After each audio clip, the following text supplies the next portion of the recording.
Áhrif þeirra á stjórnmálin, kosningar. Nú ég hér til dæmis með forsíðu Economist nýja. Það sem stendur, social media threat to democracy. Það sem sagt talað samfélagsmiðla sem beinlínis ógn við lýðræðið. Og athygli beinist náttúrulega að því sem að gerast í Bandaríkjunum núna, þar sem að þingnefnd að fjalla inngrip Rússa í bandarísku kosningarnar og það ekkert smáræði. Það talað að Rússar hafi náð til 146 milljón notenda. Þetta verið 1108 vídeó og þeir hafi stofnað meir en 36.000 falska reikninga á Twitter. Og Economist segir að þetta sé í rauninni bara byrjunin. Silja Bára, þetta náttúrulega orðið stórmál í Bandaríkjunum. Já, vissulega hefur þetta sem afskipti erlends ríkis af kosningum í öðru ríki eitthvað sem að vekur alla til umhugsunar og þetta ný leið.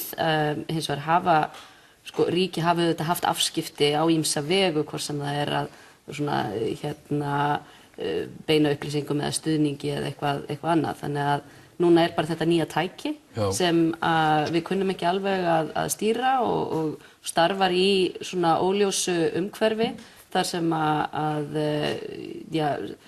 ríkin hafa ekki átt að sjá hvernig hægt að setja reglur í kringum þetta og fyrirtækin hafa ekki viljað til dæmis merkja þessar síður eða reikningar sem eru svokallaðir bottar, vélræn framleiðsla á upplýsingum sem að eru að reyna að hafa áhrif á til dæmis lýðræðislega þátttöku.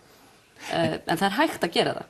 Við erum bara ekki búin að finna alveg leiðirnar hvernig. En Economist segir og segja fleiri að annars vegar sé þetta ógn við lýðræðið og að fyrirtækin og kannski stjórnum það verið staðið svo hörmulega illa í að svona regulera þetta. Já, það eiginlega engar reglur í Bandaríkjunum allavega, þá ekki krafa á Facebook og Google sem að stjórna næstu í helmingi af þessum stafræna auglýsingamarkaði að minnsta kosti. Það ekki gerð krafa að það sé sýnilegt hver til dæmis að borga fyrir auglýsingar sem þarf að gera það byrjt auglýsing í sjónvarpi. Síðan geta verið einhvers konar svona lög á bakvið það hverjir eru lög af fyrirtækjum eða einingum sem að fjármagna. En það bara vantar þennan ramma algjörlega. Baldvin, geta samfélagsmiðlarnir verið ógn við lýðræðið? Ég var nú aðeins að grínast með þetta fyrir þáttinn hvort okkar ætlaði að vera á móti samfélagsmiðlum og hvort okkar ætlaði að styðja þá. Ég held að þessi umræða og reyndar umræðan samfélagsmiðla nánast frá því að þeir komið fram á sjónarsviði hafi verið afskaplega bjöguð. Við einhvern veginn viljum vera annarkvort ofboðslega með þeim eða ofboðslega mikið á móti þeim.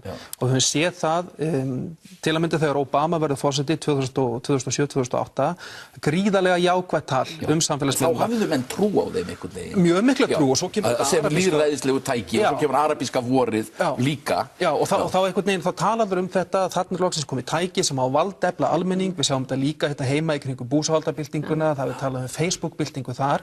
Þannig að einhvern veginn svona í upphafi og þessi fyrirtæki sjálf, við skulum ekki gleyma því, þetta eru gríðarlega öflugar svona PR-maskínur þessi fyrirtæki sem að ýta undir það að þetta séu góð og lýðræðisleg tæki. Þannig að í mörg ár vorum við alltaf að tala um þetta á þennan hátt. Núna einhvern veginn, ég hef stundum talað samfélagsmiðla sem vopn í James Bond mynd. Þú kennt upp í háskóla. Ég kennt upp í háskóla og ég nota þessa líkingu að samfélagsmiðlar, við höfum gegnum tíðina talað um þetta eins og vopn sem bara James Bond á. En vondukallarnir, þeir eru líka með þetta vopn. Og við getum ekki einangrað á og haldið því fram að bara ákveðnir hópar eða ákveðnar hugmyndir megi nota þetta og það sé jákvætt. En þegar einhver sem okkur á móti skapi notar þessi tæki á nákvæmlega sama hátt á við, að þá sé þetta allt í orðinu vondtæki. Það einhvern veginn bara umræða sem gengur ekki alveg. Já, þetta gerist auðvitað, þetta var sem að það var talað um að núna í kringum forsetakosningarnar síðust í Bandaríkjunum að þá voru einstaklingar sem sögðu þetta eru tæki sem frjálslyndu öflin, þar að segja demókratar hafa skapað, við erum að finna leið til þess að láta þau þjóna íhaldssama, þar að segja repúblikana arminum.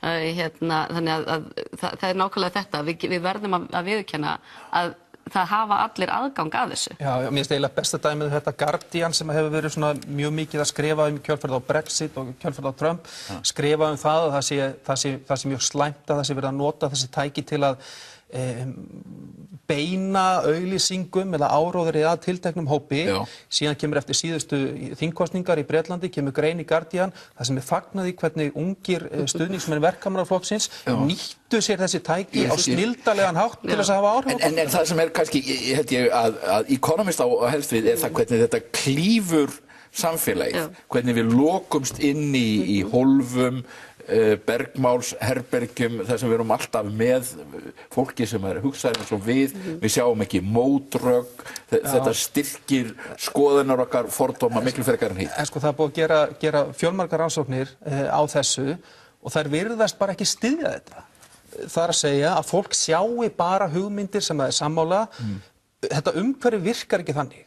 Við sjáum alltaf einhverjar aðrar hugmyndir líka og við sjáum það líka þegar við verðum að skoða hefðbundna fjölmiðlanotkun, auðvitað leitar fólk kannski frekar í ákveðna miðla en að það sjái engar aðrar hugmyndir, það bara á sér ekki stoð í raunveruleikanum. En þarna kemur aftur samt að nákvæmlega þetta hvernig er hægt að miða þitt efni ef þú ert að kaupa aðgang að efninu, aðgang að notandanum, að þá getur markaðsetta alveg ofboðslega þröngt. Þú getur sagt ég ætla að ná í ég ætla að ná í 28 til 32 ára karlmenn í Hafnarfirði sem hafa áhuga á handavinnu og Facebook sýnir þér þegar þú ert kaupandi, þá sýnir þér að þeir eru nákvæmlega 15. Það kostar þér svona mikið að markaðsetja til þeirra. Og þetta er munurinn kannski á því að við sjáum alveg, við eigum vini sem eru ósammála okkur og svona. En á Facebook þá renna saman auglýsingar, tilkynningar frá fyrirtækjum og efni sem okkar eigin vinir deila. Og þú veist að nefna, þetta rennur allt saman og við erum erfitt með að sjá hvað er keypt, hvað eru vinir okkar að deila og það sem að kannski, það er mikið verið að tala um þessar 126 milljón snertingar sem keypta efnið frá Rússunum fékk í Bandaríkjunum. En Albright, fræðimaður við Columbia háskóla í Bandaríkjunum, tók fyrir 6 af 470 síðum sem að Rússar hafa sett upp. Það sem þeir eru ekki að borga og áætlar að 340 milljónir lífrænna deilinga. Það er að segja, þú og ég sjáum eitthvað frá þessum síðum í gegnum vin okkar og deilum því áfram. Þannig að það er ekki bara þessi verið að kaupa aðgang, heldur eru við að taka þátt í því að breiða út misvísandi og jafnvel rangfærslur stöðu mála í fjölmiðlum og það eru nokkur ár frá því ég byrjaði bara vegna þess að ég kenni bandarísk stjórnmál og svona, byrjaði að fá svona að töggu á Facebook sér, Silja bara, getur þetta verið rétt? Og eitthvað svona tómt bull konu Mitt Romneys eða Melania Trump eða hvað þið er. Og þetta var bara verða svona hluta vinnunni minni var að svara bara nei, þetta er rangar, þetta er rangfærsla, ekki halda áfram að deila þessu. Það sem ég held að sé mjög mikilvægt að hafa í huga er að því að við erum að tala um Rússana núna, þeir hafa haft þetta mikil áhrif á bandarísku kosningarnar, ekki bara segja að það sé þá fullhemmt fyrir Radio America. Við erum að tala um það, við erum að tala um að samfélagsmiðlarnir, uppgang svona nýnasískar hreyfinga eða öfgarhreyfinga í Evrópu, þetta sé samfélagsmiðlar kenna, við einhvern veginn horfum alltaf á einhvað tæki en erum ekki að horfa á okkur sjálf og það sem að mér finnst eiginlega dálítið mikilvægt að við höfum í huga að við berum að lokum ábyrgð.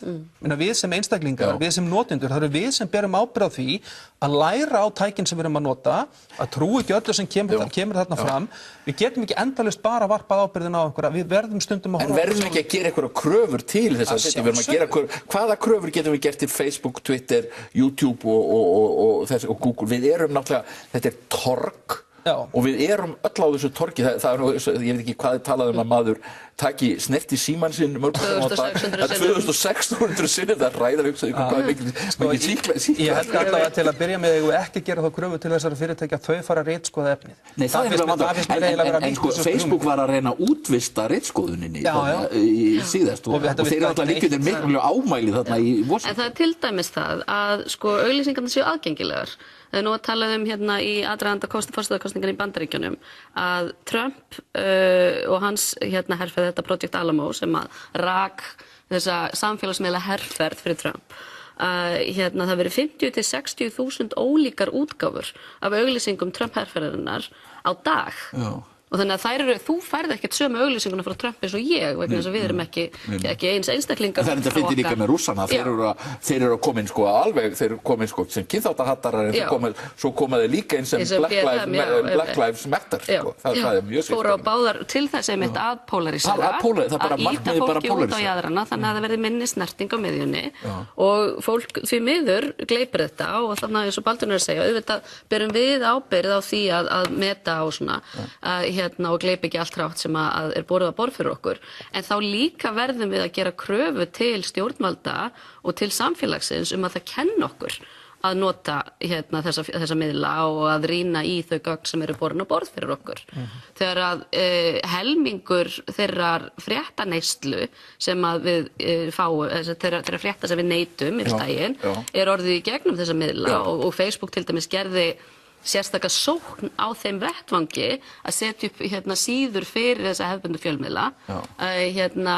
Þá verðum við að gera kröfu það að við lærum að lesa þetta. Það kemur nú svo sem eins og fram í þessari Economist-greina að sko trausti til þess efni sem við sjáum á samfélagsmiðlum er náttúrulega auðvitað miklu minna heldur en þegar kemur. En þeir eru hliðverðir og við finnum bara fyrir því sem starfandi í sjónvarpinu að þessi miðlar eru leiðin inn til okkar. Já, og síðan ekki bara eru hliðverðir, heldur líka algrímið sem eru þarna á bakvið. Það er náttúrulega búið að hanna þau á einhvern ákveðin hátt. Það er verið að segja láttu þetta birtast oftar, þannig að til dæmis Breitbart sem er þetta málgagn sem að kom Trump hvað mest á framfæri og lengst til hægri í bandarísku samhengi, að vegna þess að það með svo virka notendur, þó að sé kannski ekki nema 1,5 milljón sem að fylgja þeirri síðu, að með eru 10-11 milljónir sem fylgja New York Times eða Fox News, að þá er virknin svo rosalega mikið að það kýlir upp hversu margir aðrir sjá, að því að nú er verið að fela svo mikið fyrir okkur, þú veist, ef þú átt vini sem er ekki mjög virkir á Facebook, þá sérðu ennþá minna frá þeim. Þeir sem eru virkastir, þeir koma oftar og oftar upp. Þannig eykst þessi snerting sem við höfum við kannski öfga málflutningin. En svo bara annað í þessu, aftur að því að við erum að tala öfgafólk, við erum að tala þessu óæskilegu áhrif og þessar raddir einhvern veginn sem allt í einu komið með vettvang til þess að hafa hátt, tölum þá höfum hátt, fríðan upp og allar svona stafrænar byltingar, þar sem að sko fólk sem að hér á áður hefði ekki haft neina rödd eða hópa sem hefði ekki haft neina rödd er allt í einu komnir með einhvern jákvæðan vettvang til að láta í sig. En sko Economist að tala þessa polarisation sem verður í kringum þetta og erfiðleikana að það verði alltaf erfiðara að gera málamiðlanir í samfélagi. Economist náttúrulega blað sem aðhyllist svona klassískt vestrænt frjálslynt fulltrúalýðræði, að það verði alltaf erfiðara að gera málamiðlanir. Og það kannski, við sjáum það mjög skýrt í málflutningi Trumps. Þegar hann er spurður til dæmis núna að vera að skipa yfirmann í bandarísku utanríkisþjónustuna. Skiptir engum máli hver þetta er, það er ég sem skiptir máli. Mínar hugmyndir, hvernig ég ætla að gera. Sko, er hægt að sjá fyrir sér að stjórnvöld og þessi stóru fyrirtæki bæði vestanhafs og austan nái saman einhverjar að regulera þetta eitthvað, ég meina við erum með reglur fjölmiðlana sem við störfum við megum ekki gera hvað sem er. Já, ég held kannski að leiðin sé kannski ekki bara í gegnum veskið, eins og við höfum kannski séð að Evrópusambandið er miklu duglegra í heldur en sko stjórnvöld í Bandaríkjunum, hreinlega sekta fyrirtæki fyrir ákveðið samráð eða nota persónuupplýsingar í einhverjum óeðlilegum tilgangi, það er kannski bara leiðin til þess að gera þetta, segja bara ef að þið hægið ykkur ekki almennilega og gerið þetta almennilega, þá bara þurfið að borga fyrir það. Ég hinga til hafa þessi fyrirtæki náttúrulega að neita því að þau séu fjölmiðlafyrirtæki. Þannig að þau segja að þetta á ekki við okkur, við erum ekki fjölmiðlar.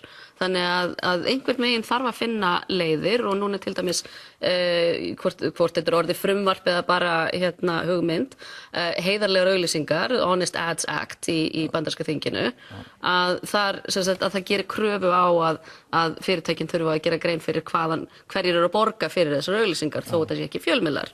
En þá kemur líka, það svarar ekki vandanum sem er þessar lífrænu síður sem ekki eru aðilar sem eru að kaupa þjónustu. Heldur bara ég get sett upp síðu og verið með minn áróður og ef fólk er að deila honum þá kemst hann áfram.